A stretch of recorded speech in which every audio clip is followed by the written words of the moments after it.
Hey there, folks. Welcome to the edition of Stranger in a Southern Land. I, of course, am your host, Jake Manning. Today on the program, I speak with Marcus and Terry of the South Carolina Film Institute. And guys, I cannot express to you how much I enjoyed this conversation.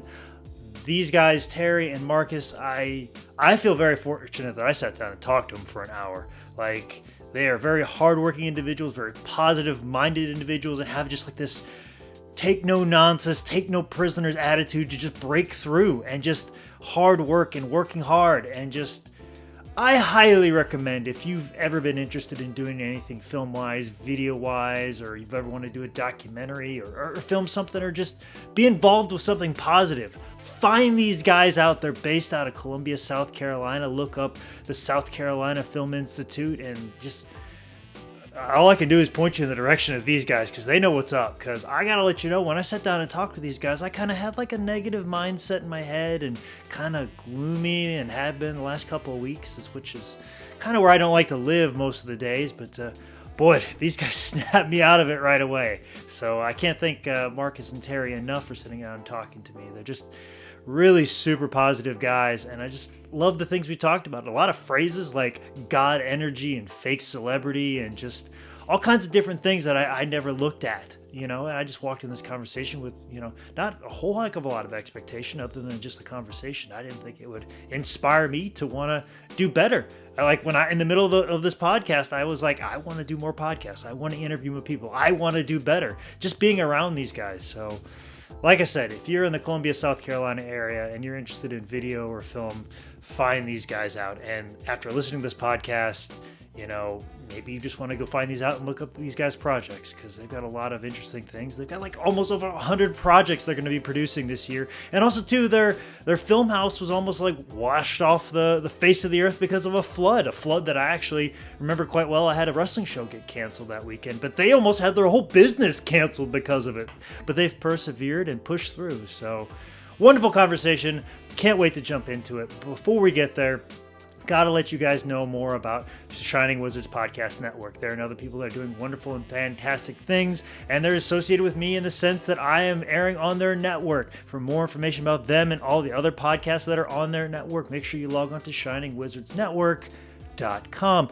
Also, too, make sure you check out my producer Don and all the podcasts that he produces, as well as another podcast that I do with Zane Riley called How Did This Get Booked. All of those podcasts are available on iTunes, Google Play, and also at dsct.tv. Also, too, folks, to let you know about more dates that are coming up. I got a couple wrestling dates, most notably this Friday, July 8th. I will be wrestling in Maryland for Fight Professional Wrestling. I believe that is a website as well, fightprofessionalwrestling.com in Maryland, in Hagerstown, if I'm not mistaken. But make sure you follow my Twitter account, of course. I've been tweeting about that show for quite some time. But I've also been letting you guys know more about the July 9th show in Niles, Ohio. I'm very excited about this one. Northeast Wrestling continues on their Wrestling Underneath the Stars tour, and the next stop is in Niles, Ohio. Very excited to go to that on July 9th, Saturday in Niles, Ohio. For more information about that show, make sure you log on to northeastwrestling.com. Then Sunday, July 17th, I'll be wrestling for Atlanta Wrestling Entertainment, atlantawrestlingentertainment.com. I'll be making my debut there. Very excited about that. It's in Atlanta proper, if I'm not mistaken. But for more information about that show, like I said, atlantawrestlingentertainment.com. And then Sunday, July 24th, that's the big one, PWX. Title versus career. I might not have to plug any more wrestling dates after this one. This is a big one, guys. If you live in the Charlotte, North Carolina area, I highly encourage you to come out.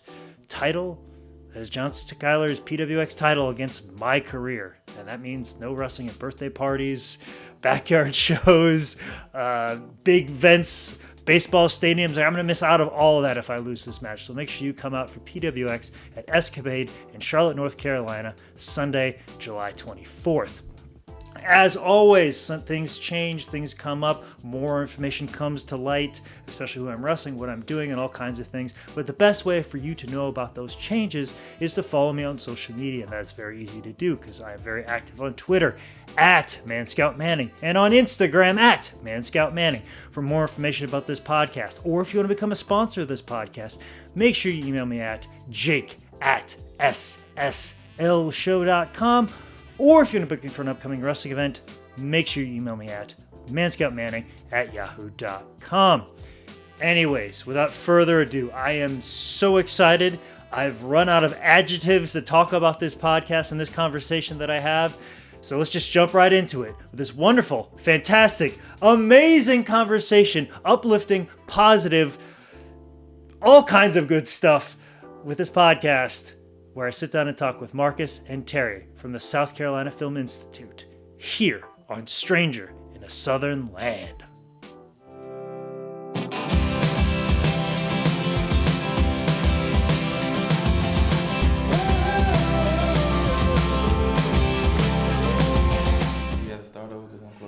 No, it's okay. It's just a conversation. It isn't the end of the world. But, as everybody watching the video portion right now, you can see on the far left, I have Terry.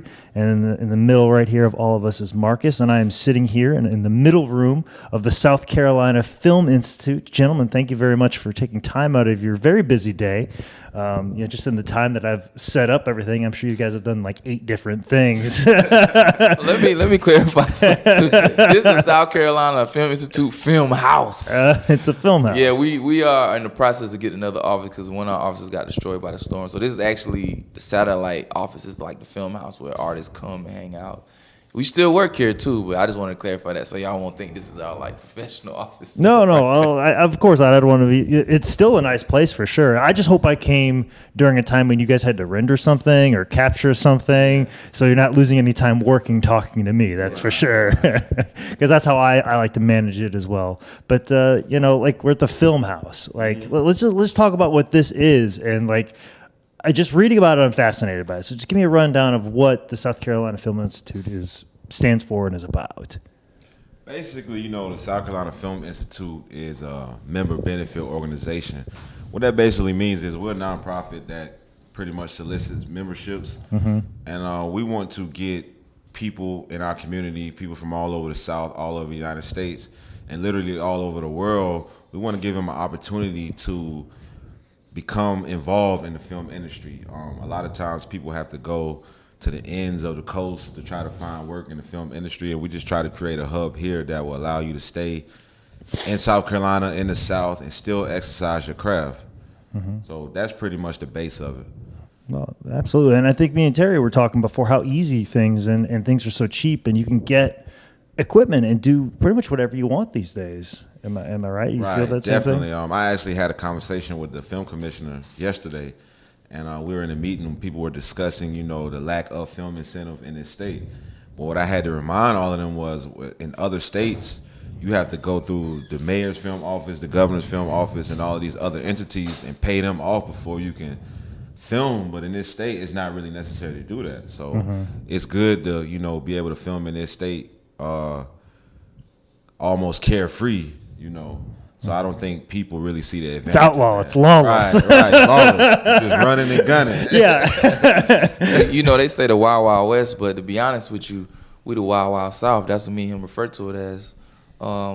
We doing 100 productions over a 3-year period. Right now we're like on 48.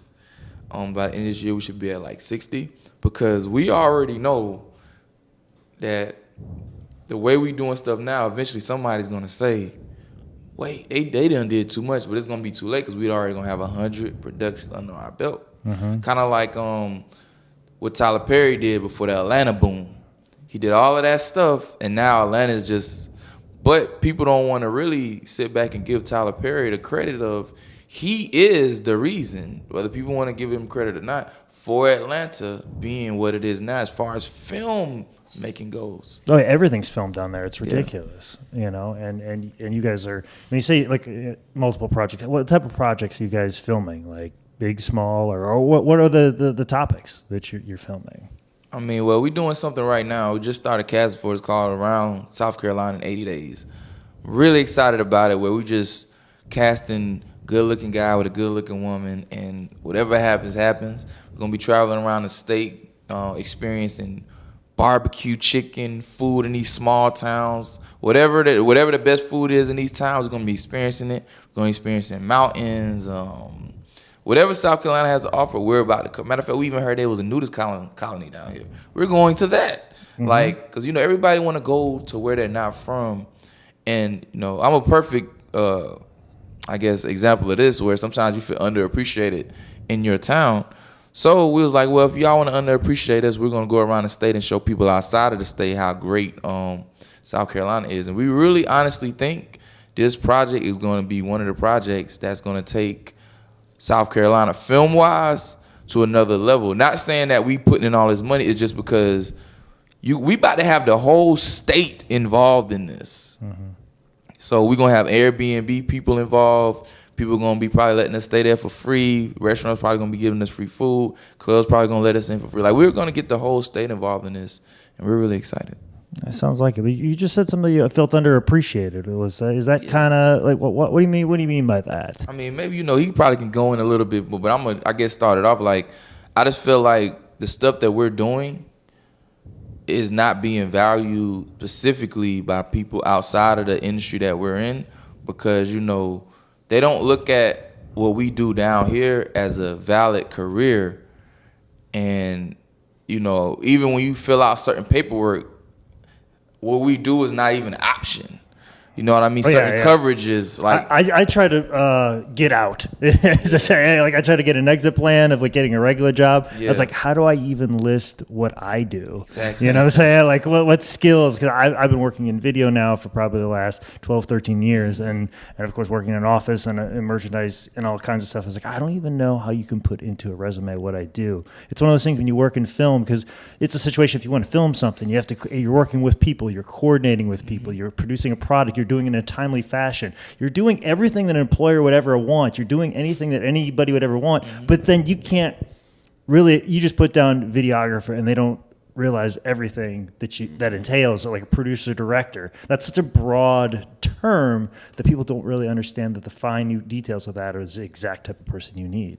Right. So do you feel the same way, Marcus? Yeah, I do. I think part of the reason why there may be a certain type of underappreciation in this state is just because what we do, there's not a lot of people doing it and that are highly successful.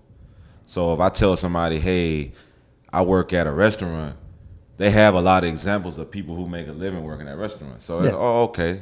You work at this restaurant, like you work like, you know, anyways, you can work at a Shoney's and go over to Denny's, you can go to IHOP, you can go to a pizza place, you could do this. If I use a broad term like, hey, I'm a filmmaker, it's like, you need to get a job. You know what I mean? But that's the part of it where we tend to start getting upset, because we like, people kind of come at us with this energy, not so much now, but this energy as of, like he said, as of even socially, like people feel like because we own our own business and we do this, they can call us at any time during the day.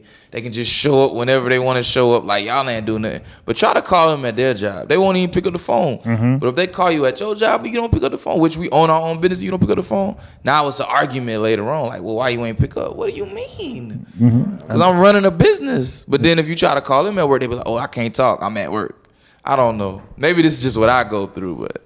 Well, I mean, you have your own business, and I'm sure it's like you're working, like especially like when long projects and stuff like that, you're working through the night. You got to get it done. You know what I'm saying? So you're open 24 hours. But yeah, it is that funny. Like anytime you're trying to get up with anybody, it's always like, especially if you're working with guys that are like, you know, part-time guys that will film stuff. Yeah, that's like the problem that I hate. Like a guy will send me a project or a video file. I'm like, hey, there's an error on this. I can't talk right now. Deal with it tonight. I'm like, I gotta wait all night for you to get this file to me. And I'm supposed to get this done, you know, but you get your regular job and you can't have your phone on your own job. But now you expect me to turn things over fast. Yeah. But where did it all start with? Like, how did you guys get experience in working with film and video and everything else? Like, where did you guys get that experience yourselves? Well, pretty much, just like with anything, it's pretty much hands-on. You know. Well, what was the first time you filmed something as a kid or just anything? Or well, yeah, I didn't grow up wanting to film this. Like, if you do a little bio on me, you can Google a movie we just sold. They changed the name, but originally you'll see a lot more news. It's called Colors, Banging in South Carolina, but the name has been changed, so it's been a real marketing effort to change it over the next 3 months. It's called American Gang Wars, which you'll be able to get in stores in August, and I pretty much lived a different type of life, so to speak, coming from Columbia, South Carolina, single mother. You already noticed that the stereotypical life I basically lived, except the difference was my mother was a nurse. So, you know, I lived a step over the stereotypes as far as just quality of life. Didn't grow up in the hood really, not, you know what I mean, because my mother was a nurse. So we was able to get somewhat of the finer things. But I still decided I wanted to live a different type of life. And some of the stuff I used to experience, I used to be like, man, yo, somebody got to see this. Because I knew people wouldn't believe it. Because I was seeing like movies about different cities. And I just started carrying a camera with me, like just a picture camera. And some of the stuff that I captured, you know, I started putting it on YouTube when I was in college. And I actually deleted some of the videos because some of them was just too wild. But I started getting 500,000 views. Like some of the videos I still have up there, 300,000 views because people started complaining. Because some of the content is kind of like, you know, it's kind of street a little bit. You know, so I was getting flagged. But that was the thing, they usually got views. Like I'm guessing this was probably around 2006, 2007 maybe, or a little bit later. Probably not that early, maybe like 2010.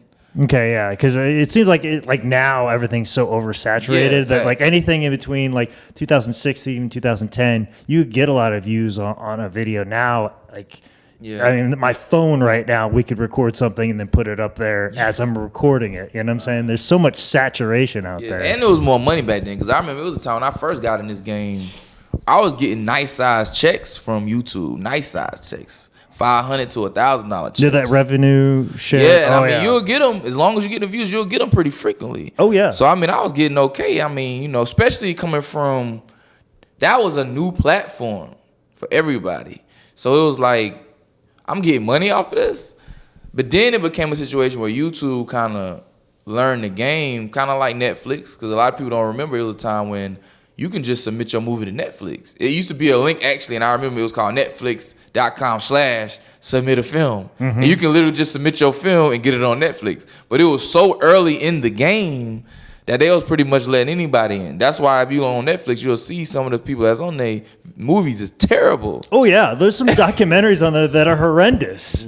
Like when I started making like documentaries, like why? Like anytime I would get nervous, I'm like, I don't know how good this documentary is. I'd watch something on Netflix. I'm like, oh no, mine's better than this guy. I know that for a fact. Like, but yeah, it's just weird that everything like opened up and now everything's like so saturated in a weird sense that like we were talking before. Sometimes cream has to rise to the top. But I don't even think it's sometimes, man. I think it's with anything. I mean, even if we want to take it back to history, like even in this country, and the uncomfortable topic, which I love to talk about because it has something to do with our lives now, even us sitting here together. Even if you go back and look at slavery, I'm sure when it first started, like some people like that ain't never gonna work. And then when it got oversaturated, everybody was trying to be slave owners, and then you even had people that worked good slave owners. You know what I mean? They may have had all these people, they couldn't manage it. I feel like it's the same with anything even now. You got so many people in the film game recording stuff with their cameras or whatever. Eventually, people are not going to want to put in the extra work. People are going to realize, I don't really want to do this. But the people that's serious about it, just like with anything, they're going to be the ones, I feel like, that's going to rise to the top. Even with athletes. I mean, I had hoop dreams. Did you have any professional sports dreams? Football.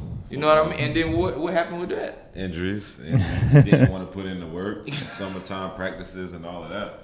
Well, summertime South Carolina practices, just even like early autumn practices in Iowa for me were not fun. Yeah. So, but where did it start with you, Marcus, as far as getting interested? Me and him grew up together. Okay. We actually have been knowing each other for about 17 years now, almost. I say since 10, whenever 9th grade or 8th grade, 13, 14, something like that. So, you know, and, he had the interest first. And I used to see the things that he was producing, you know, just like you say, little street videos, throw them on YouTube and stuff like that. So eventually I kind of seen his vision. Said, hey, man, I got to get in on this, you know, because he was finally finding success. And we became business partners, and I did a whole bunch of learning.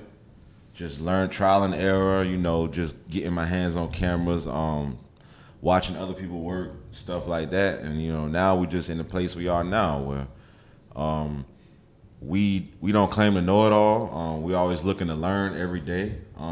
What tools did you use to learn? Just just cameras, man, camcorders. Well, I mean, is just all experience? Like, I'm just gonna mess around with this camera. Right, I'm basically. gonna see how this Trial flower and error. looks on this filter. Trial and error and a lot of reading. Yeah. Yeah, I'm gonna insert real quick some advice to anybody that's watching this is interested in anything like this, fixing cars, films. We really take for granted instruction manuals. We do, absolutely. You know what I mean? YouTube tutorials, Yeah. like instruction manuals, the information is there. It's there. For sure. But like, is like it was just messing around with stuff? Is that how it all Yeah, came it was. to be? And like I say, just being on other film sets, just watching, asking questions, Mm-hmm. YouTube tutorials, trying to shoot my own stuff, and coming back and looking at the footage and seeing it's overexposed, just learning that way, or it's underexposed, or whatever case may be. Being rejected from film festivals and them giving you advice on what you should do better, just all of that. The combination of everything. And like I say, we're still growing, still learning. But I think now we're at the point where we can definitely consider ourselves professionals, because we get paid to do what we do.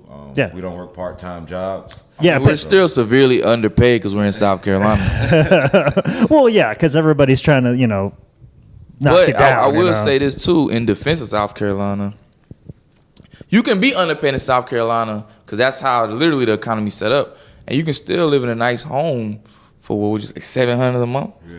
You know what I mean? Cost of living. A nice is home. Yeah. Now apartment, you can get a nice apartment for $550. You know what I mean? So you can kind of get, and that's only $6,000 a month for just somewhere to stay. So I mean, one thing I will say about South Carolina, we don't get a lot of credit for, and maybe North Carolina's similar, but I think North Carolina has a lot more money than this state. A lot of people make it here in bigger markets because we work so much harder for minimums. If that makes any sense. Like, it takes us, we got to do so much just to get to work because we got to have a car down here. Public transportation is slow. So by the time we get to work, we working the hardest. But when we move to a bigger market where stuff is faster, the stuff that they're taking for granted, we're like, this light work. You know what I mean? Like, I used to walk 30 minutes to work. Now I got public transportation. That's light work. So I don't know. I just feel like anything that anybody interested in, it's no way to avoid the work. I mean, is anything you want to add to that? Because we talk about this all the time. Yeah, well, it's just to piggyback off you. You got to be willing to do the work. And like he was saying, in this state, it does require a bigger effort to get less outcome from another state. But the thing about it is, if you leave this state, and I use my own example, whenever I go to New York and present my work, present my ideas, I always get a better following or a bigger reception than I get here. Mm-hmm. And I think it's just because they appreciate the fact that we did all the work. So I'm not coming to your city with a dream. I'm coming to your city with a finished product. And they appreciate that more in other cities than I think they do here. And I just think just because everybody around here has to work hard. But in other cities, like you say, it may be easier, even though people try to make it seem like, well, if you can make it in New York, you can make it anywhere. But I feel like if you can make it in South Carolina, you can make it anywhere. Or any place like this, like Mississippi, South Carolina, Arkansas, places where, and I didn't even think about that, because the standard down here literally is hard work. Right. Mm-hmm. Well, and also too, like, you guys were lucky enough to find each other. But like in New York, there's how many people interested in film.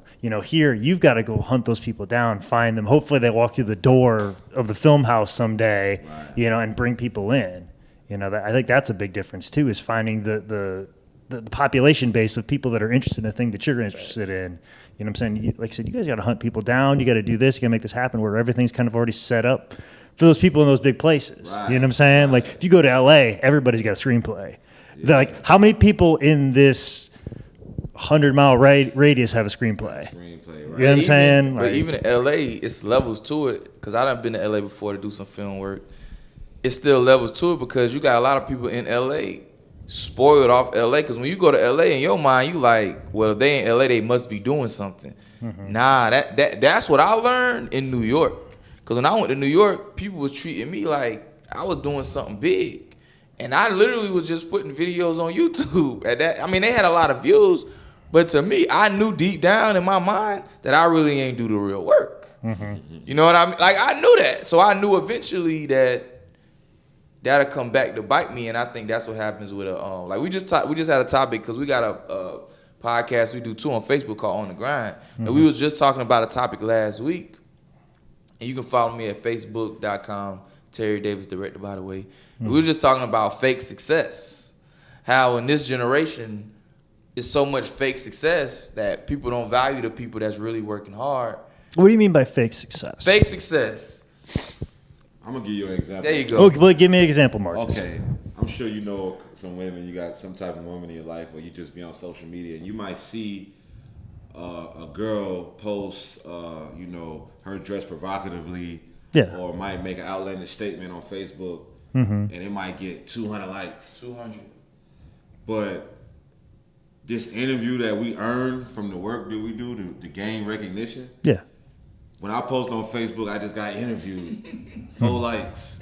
You see what I'm saying? Oh yeah. And that's real success. You see what I'm saying? Yeah. As compared to, somebody just taking their shirt off on social media and getting 200 likes. But I think the newer generation, that's considered success to them. And actually putting in work to build something, because it takes time, it's not exciting. So people don't gravitate towards it. With this new generation, if I say, hey, I got a business idea, we're going to have to put in 3 years worth of work and, put all this effort in, but by that 4th year, man, we'll be set. Nobody's not really going to, gravitate towards that because... Yeah, you could put that in a 4-minute montage. But the success is not as evident enough, I feel like, for the newer generation to gravitate towards it. Nobody's going to like it, share it on social media and say, hey, y'all should really look into this. We can build. You know what I mean? It's just like with muscles. We went to a bike week this past year, and we seen a guy who was obviously on steroids. But then we seen another guy who you can tell he was putting in the real work. Right. You could tell he was waking up probably every day doing 500 push-ups. So when people look at the two, you see, well, this guy, he's bigger. So if he was just a picture, everybody, oh, Lord. But it's obvious he was on steroids because there was a guy following him around with a camera. Then you had another guy who just looked like he was in great shape. But the real success is his health compared to the other guy who obviously is on steroids, which is not healthy. And it's just the guy that's on steroids is getting more boosts. You know what I mean? Being successful compared to the guy that's really in the gym every day, that's really doing sit-ups, that's really eating right.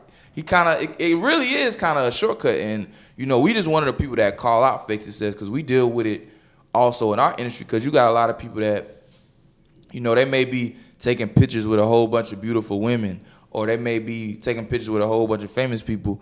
But then we know, because we doing the real work, that outside of that, they not doing the real work. You know what I mean? They might work at Carrabba's or Red Lobster, but when they go to Atlanta, they going to the clubs or the best parties and they just taking pictures with celebrities. So it's making it look like that filmmaker or that director is doing more work or that actor is doing more work than the actor that's auditioning 3-4 times a week, that's sending emails, that's taking acting classes, that's investing their money. So I don't know. That's just my spill on that. I hate fake success. No, I agree, and I'm glad you've given it like a name to it. Because I see it all the time, especially in pro wrestling.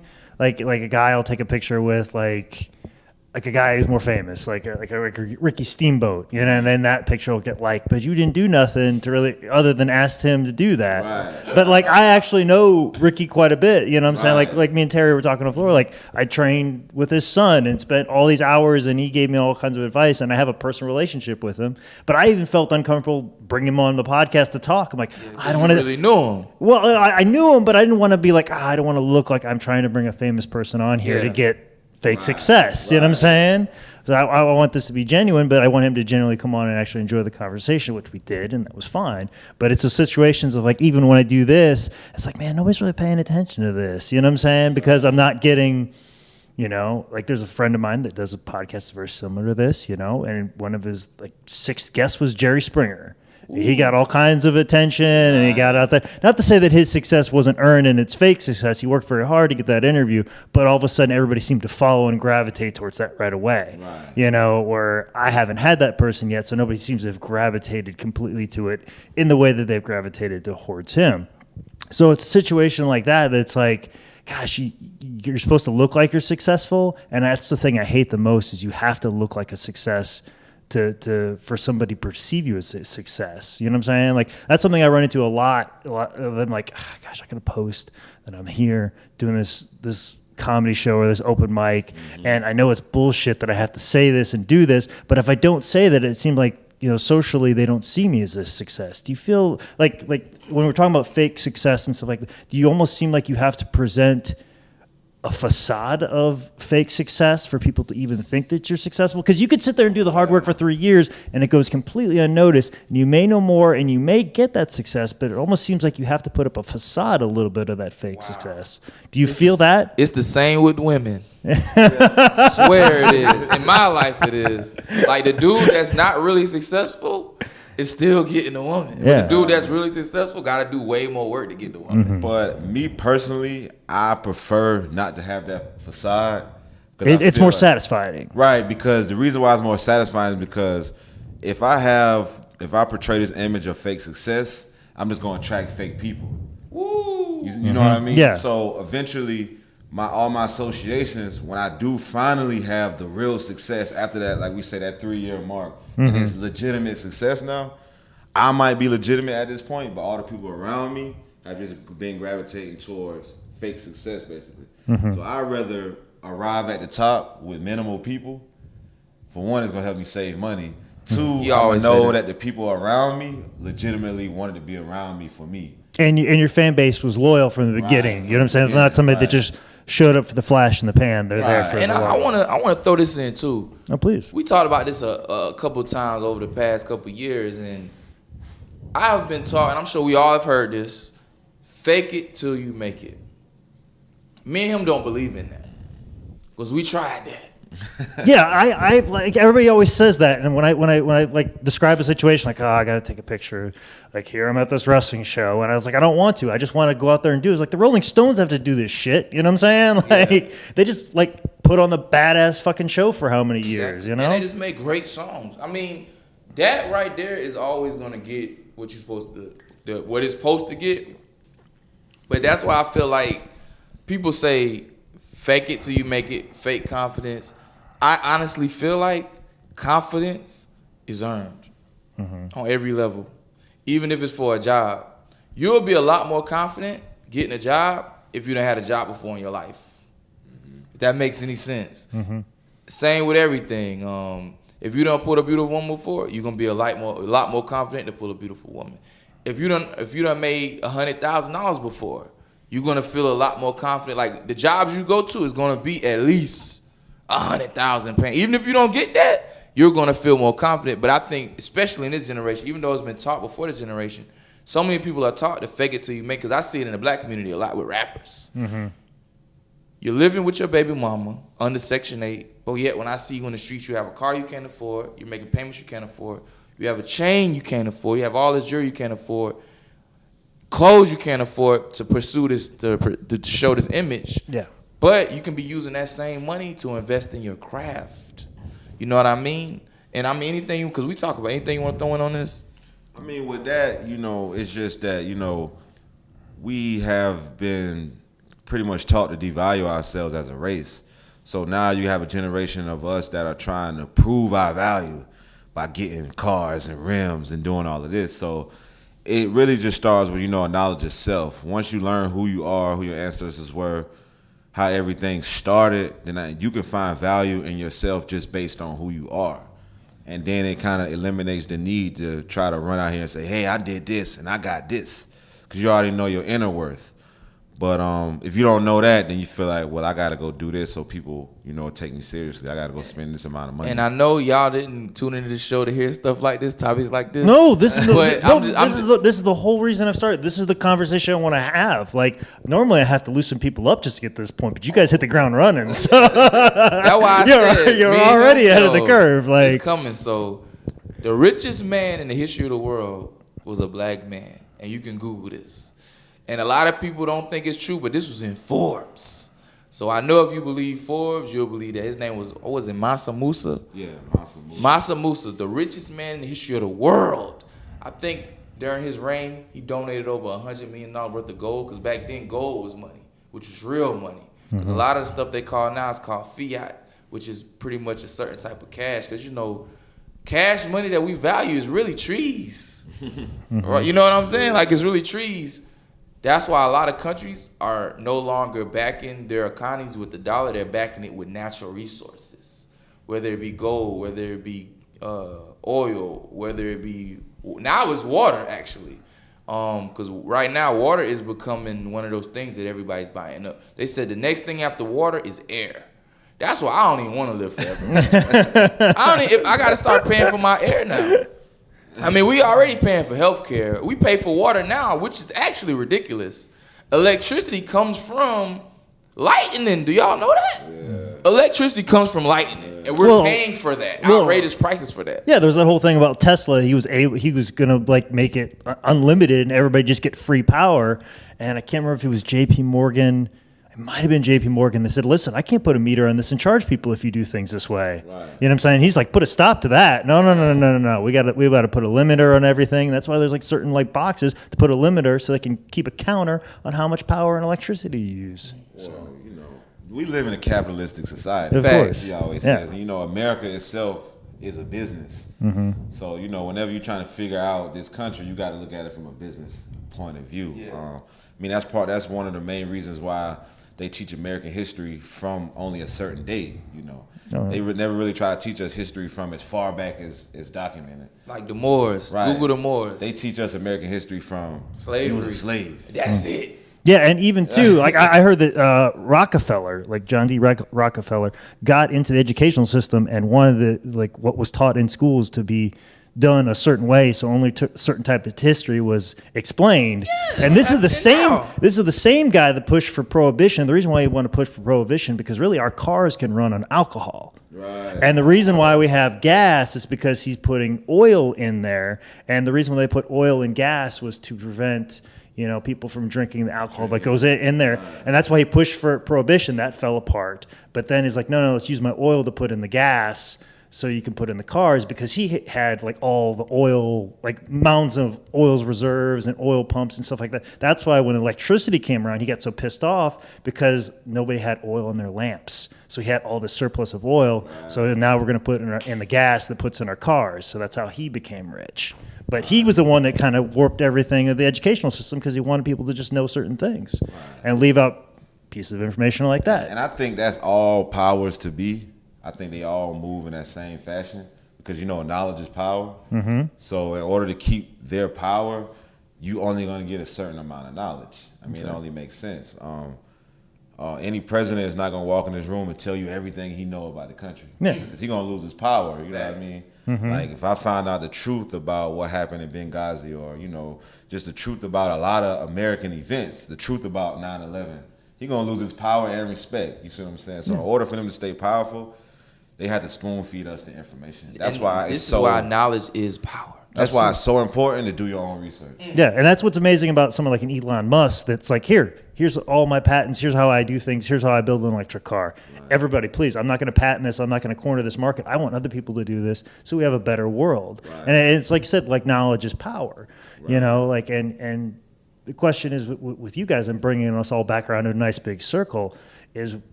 what are some examples for you guys on how to be successful? Because I feel like we all need examples of how to be successful.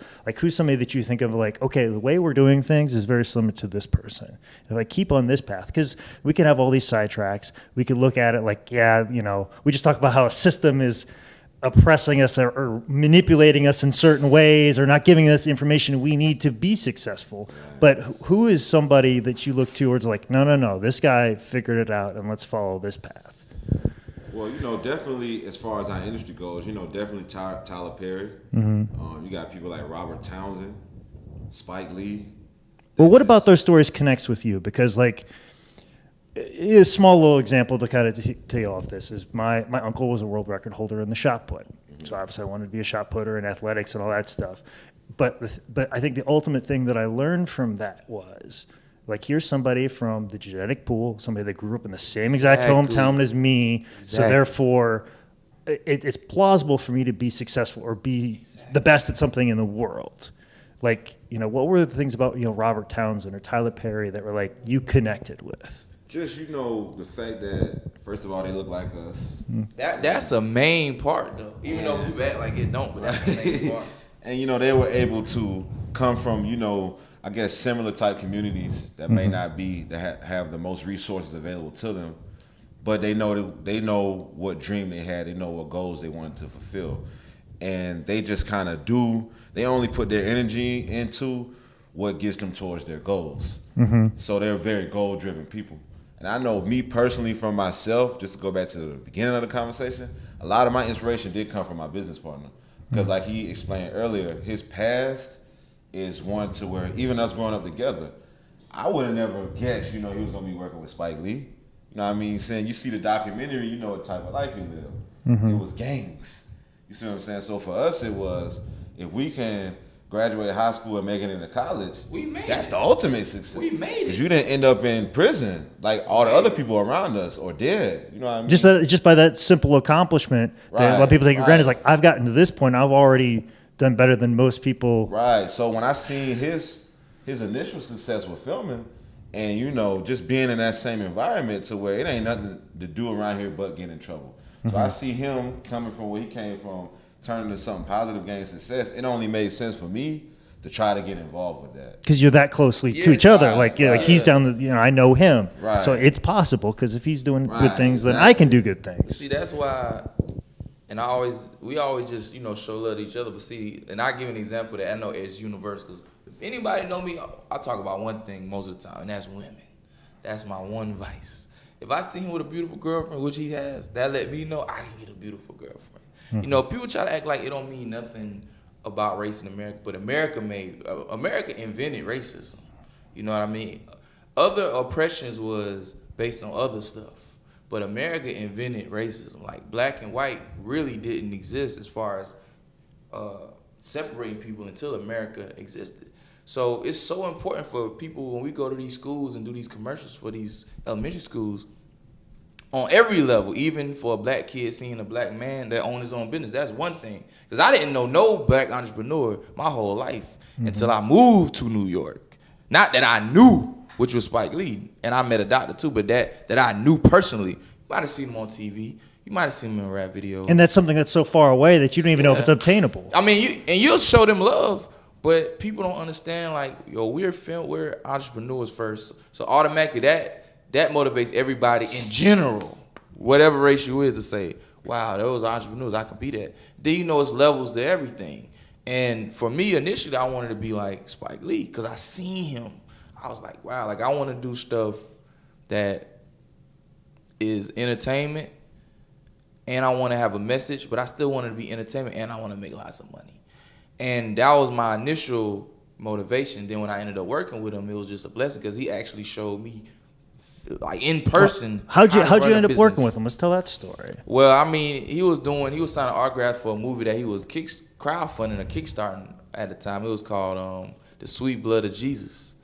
And I was there. He was signing autographs, stuff like that. So he signed his book, which I still have. And one of them got destroyed by the storm, but I had two, which is a funny story. And I had a briefcase, and he signed my book. And when I left to get on the train, I was like, man, I left my autographed Spike Lee book in his office, which was a dream for me because I originally wanted to go to NYU, but I didn't get in. I got into the second round. It's 3 rounds. I got into the second round. You gotta understand, I'm a kid from Columbia, South Carolina, who was in jail a couple of years before this, who just was like, this is just a dream for me, number one, to even meet him. Just to get that point. Just to even meet him. And to prove that he's not an alien from some other planet, that he's a real person. Yeah. And basically I can essentially do what he can do. And, I left my autograph book in there. So I knocked on the door and said, I left my autograph book. So the PA closed the door and went back to get the book. And he comes back and answers the door and said, man, come here. But before this, when he was signing autographs before, I knew I only had a quick 20, 30 seconds. So when he was signing my book, I was like, my name's Terrence Davis. I'm from Columbia, South Carolina. I just made a movie about being the biggest gang leader in the history of South Carolina. I'm talking about, because anybody that knows me know I talk. Exactly. That's me. Take a purse, dump it all on the table. Here, whatever you want to do, it's up to you. And then he called me back in there. Come to find out, his best friend went to the University of South Carolina and played basketball. And it always works out that way. There's And a it small always connection. works out that way. And we just started talking. We started talking about the Knicks. He was like, "Hey man, can you be here tomorrow at 5 a.m.?"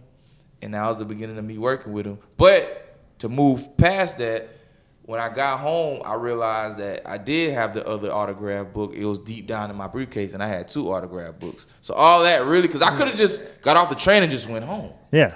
But I literally couldn't find it, though. And the PA took my briefcase and couldn't find it neither. That's how I buried it. Now, my briefcase is not big. Yeah.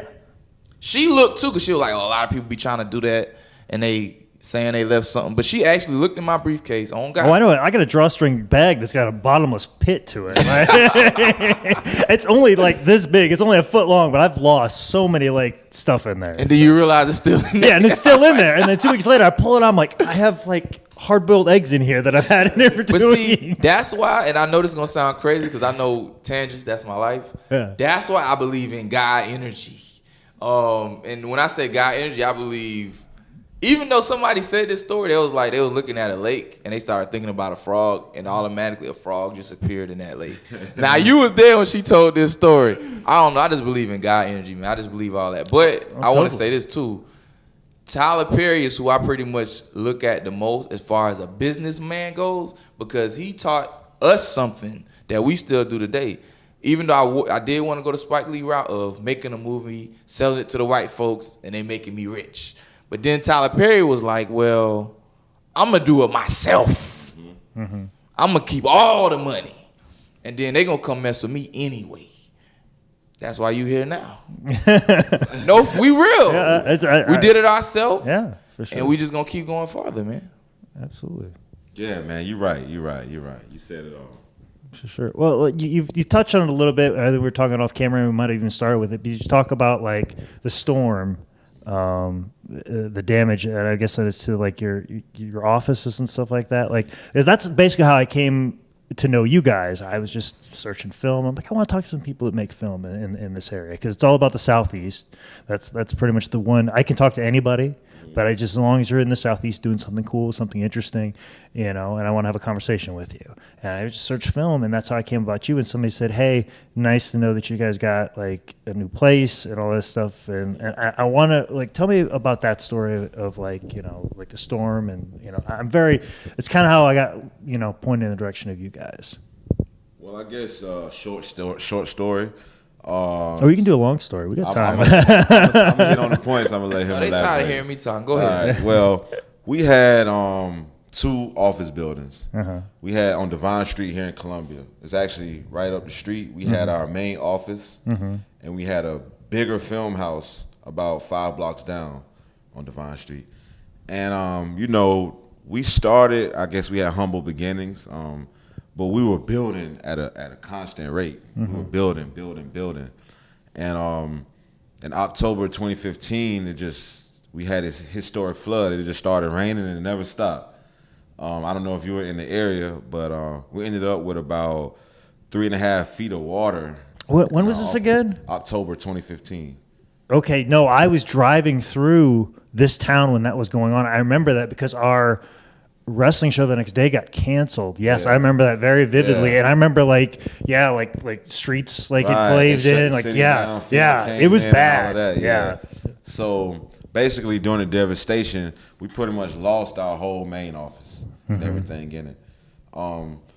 Luckily our film house that's 5 blocks up the street, it was on higher ground, so it didn't catch that much damage. We were able to get those repairs done fairly fast, but we had to cram everything in a whole office, everything that. Now, did you have enough like a warning ahead of time, like, hey? Because I remember like it kind of coming down a little. Did you have enough time, like, hey, we need to get stuff out of here before? The news was just saying it's gonna rain, right? That's all they said. It's gonna be a bad thunderstorm, right? Yeah. Because they didn't know, right? Right. So we lost everything. We didn't let it kill our spirits, even though we felt like we knew it was a lot of work that had to be done because we had lost a lot of, I guess, momentum. Oh, I almost quit. Yeah. I almost got a job. F that. I almost got a job. Because you got to understand, and this is the thing that, we talk about valuing money. Yo, when you create your own money, when you're an entrepreneur, you get your own money, man, that counts. You can't go spend it on, even if I'm taking a film on, I can't take you to the most expensive restaurant because I'm really earning my money. Now, it'd be different if I was working for somebody else where I know I can spend it all and I'm going to get paid next week. That's why when we lost our whole business, people don't understand that was really devastating because we lost our equipment. We lost how we generate money. We just opened May 1st, right? Since from October to May 1st, I mean, it was probably one of the roughest periods we probably ever had to experience inside of owning a business. But that's the benefit of starting from scratch because we came from a different lifestyle. Even though a lot of bad stuff happened to us, it was like, oh, I'm alive. Yeah, okay, I'm here now. You know what I'm saying? I've climbed many mountains in my life. Exactly. This is just another one of those. You know what I'm saying? And that's one of those things that I'm sure when you opened up in May, you're like, okay, if we just have a stable couple, like a year or so, and nothing bad happens, we can kind of weather the storm. Wait a minute, that was a choice words I should have been careful of. But yeah, that's one of those things. But then like when you're faced with those situations and you've already you faced them, you can face them again. I always say is like I don't respect an artist, a comedian, a wrestler that hasn't had their dick knocked in the dirt at least once. Yeah. One good time. I don't respect anybody that doesn't have that happen to them. Yeah. So anyways, you're able to get what you could and turn around, but like, you know, talk about the process of getting back on your feet. Like what was like? You said you almost got a job. What was the thought process of like, no, I'm sticking with this? Like was there a shining? Was there a light in the tunnel? Was there some thought like if I can just get to this point, we'll be okay? Well, it gets worse than that because the same day as the storm is, I just bought a car, and my engine started acting up. I'm talking about a week of like I have my plate still on, like my temporary tag still on in my car, and I just bought a car. Now this is not having a car for 3 years, and I just bought a car. The same day that the storm hit, I got to the office, I couldn't leave my office because my radiator had just started leaking. So now my office is destroyed, and I can't even leave here because my office is destroyed because my car won't work. It was such I almost broke down. But I have reserved crying only for when I think about my mom Dukes. But besides that, I almost broke down because I was just like, it was kind of like one of those laughing cries. But you said you only will cry about your mom. Is that like the thing that pulled you back up? Like, okay, it's not gonna be any worse. I'm not gonna let this be any worse to me emotionally than this. Would you say that maybe that was the thing that kind of pulled you up? As opposed to keep it going from down? To be honest with you, it's to go back to the same thing that we just said, and I'm sure he'll say the same thing. I came from cats trying to kill me. That's the part that I think, even when we interact with people now. So just the fact that people feel sorry that I lost my stuff is probably a step in the right direction. I mean, we want that too, but sometimes we think that, and you'll hear me say this all the time, I'm not one of those people who people may consider super humble. I'm only humble when it comes to my film work for some strange reason. Yeah. If I do a movie, I direct a movie, I'm super humble when it comes to that. Like, you'll rarely hear me say, yo, this is great, this is fire, this is going to do this is going to do that. He knows that. Yeah, he'd be the one that be boosting me up. But you're the one that edited, so probably it was a situation of, like, what the bad takes were. You know what I'm saying? You know where all the awards were. You know what I'm saying? There was probably a situation like, well, the audio, I don't think anybody really noticed this, but it's got to be this way because it's the only take we have of this. And, you have to be if you're going to dissect it. I always say video editors are the most humble, maybe even self-deprecating people of all time. Yeah. I feel sorry for editors. Yeah. Only reason I edit is out of necessity. Yeah. Because our turnaround rates, man, that's why we're doing 100 productions. I can't pay you $1,000 to edit a video that's 5 minutes and wait 3 weeks for you to do it. When I can just do it myself. Granted, it ain't going to be that best quality as far as editing go because I'm doing everything else too. But I also feel like this too. It's the Tyler Perry route. Tyler Perry movies aren't now because he's on the path to being a billionaire. But his first 20-30 movie wasn't a super qualitative production. It was the content and the rate of the amount of work he was putting out. You know what I mean? Like right now, if I make a cake, it might take me all day to make a cake. Now at the end of the night when I make it, it's gonna be excellent. Everybody's gonna eat it as soon as I make it. But the person that's making cakes throughout the day, when people is hungry, they gonna be getting the money too, fast at a faster rate. You know what I mean? Now, granted, they might not be making as much as what that person makes once they sell that one cake per cake. But if I'm selling you quick pieces of look like regular yellow cake throughout the day, I'm gonna be making money throughout the day. And that's one thing that we pretty much learned from Tyler Perry. And that's another reason why we was kind of like, well, we got destroyed by the storm. I was prepared to not quit, but take a break. But then I realized too, man, you know, I'm almost 30, man. How much, I mean, it got to come a point for everybody. And maybe you can chime in on this too. A lot of people don't believe this, but I believe in this, whether I'm right or wrong. I believe sometimes you do have to quit, though.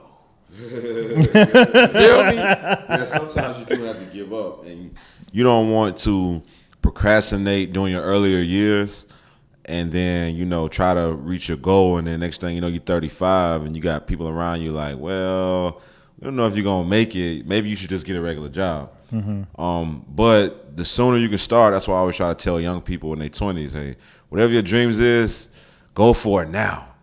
Because it could be a possibility where you don't find success in that, realize you want to do something different.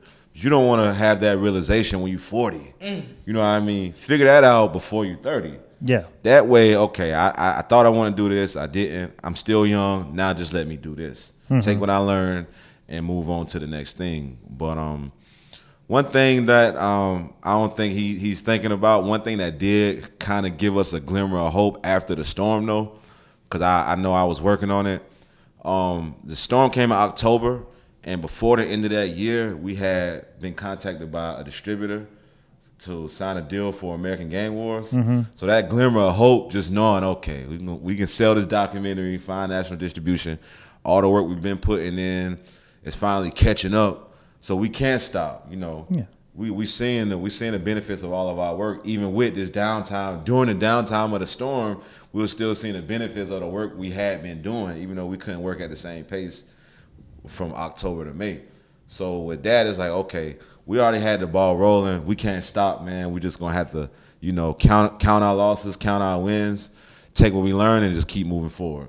Yeah, but it was just talking about, like, I think me and Terry were talking a little bit before about this, but like when you do so many projects, like if you guys weren't cranking out all these projects, you know what I'm saying? And like, you know, you got all these projects, one of those are going to hit, right. You know what I'm saying? So even in things and being the absolute worst, you guys have so much stuff out there that somebody's going to say yes to at least one of those, you know, just percentage wise. Right. Back to girls, Terry. If you ask out 100 girls, at least one of them's going to say yes. We use that same strategy with women. You know. How many Ernie movies came out? You remember?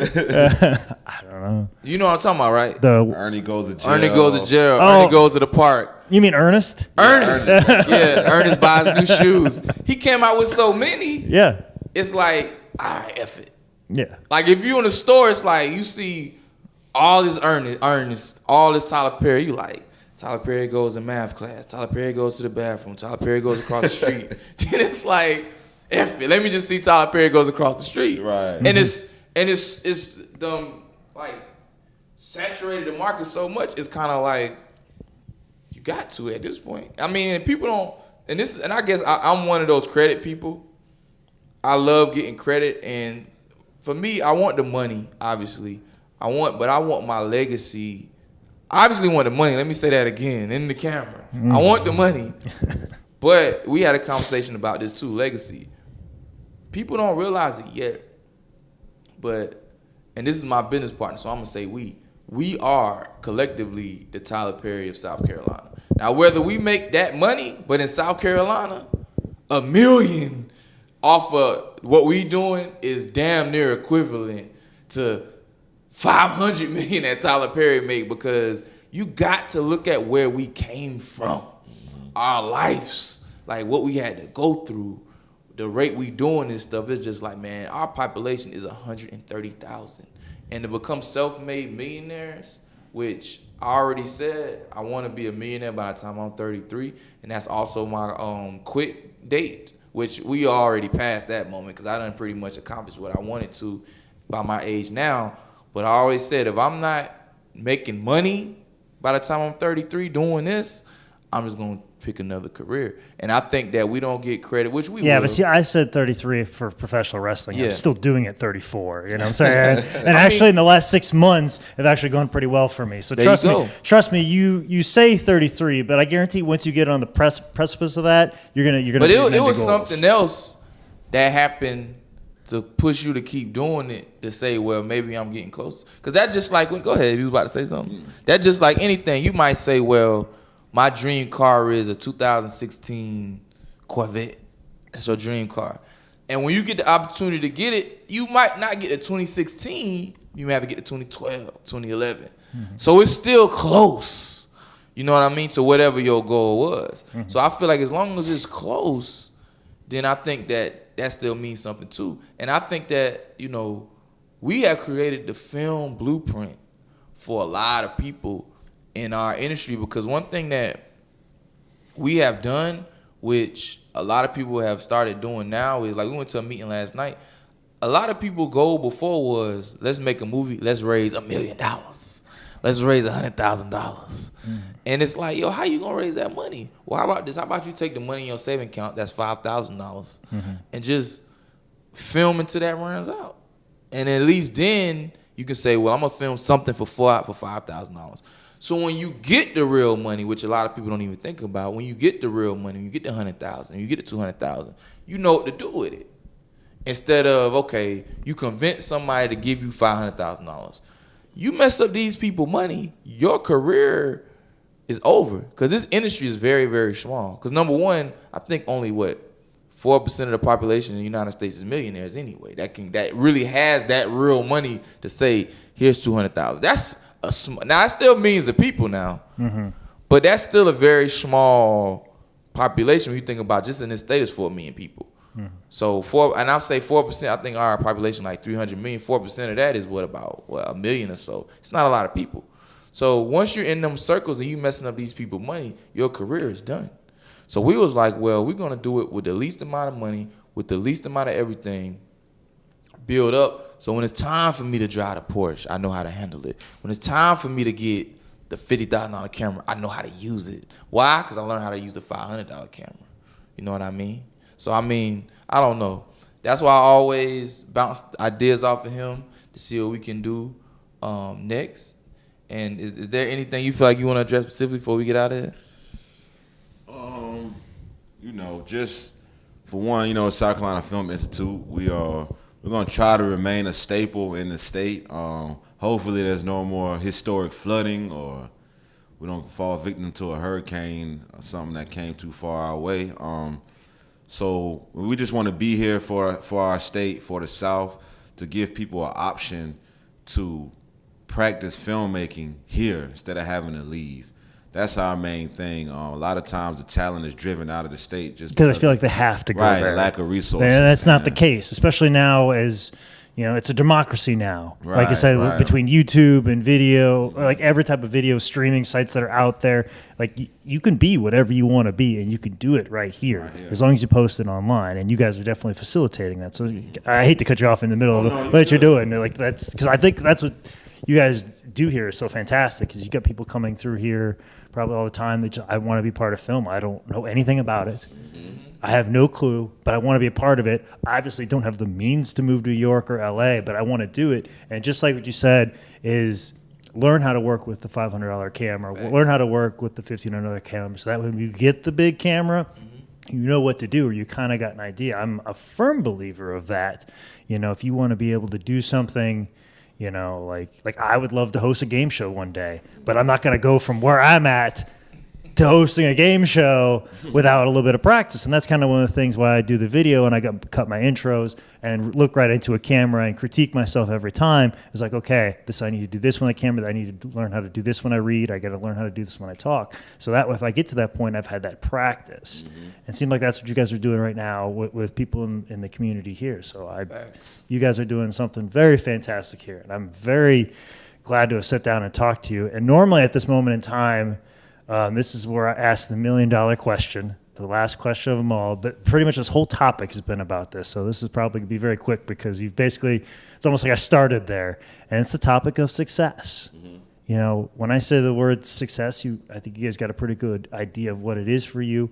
But like, you know, you think it's something attainable? Do you feel like you can get there? You know, what is success to you guys? Like we've talked about, like tons of little roads to get there. You know what I'm saying? But what is it to you, Marcus? What is it to you, Terry? Well, success is definitely attainable from my point of view.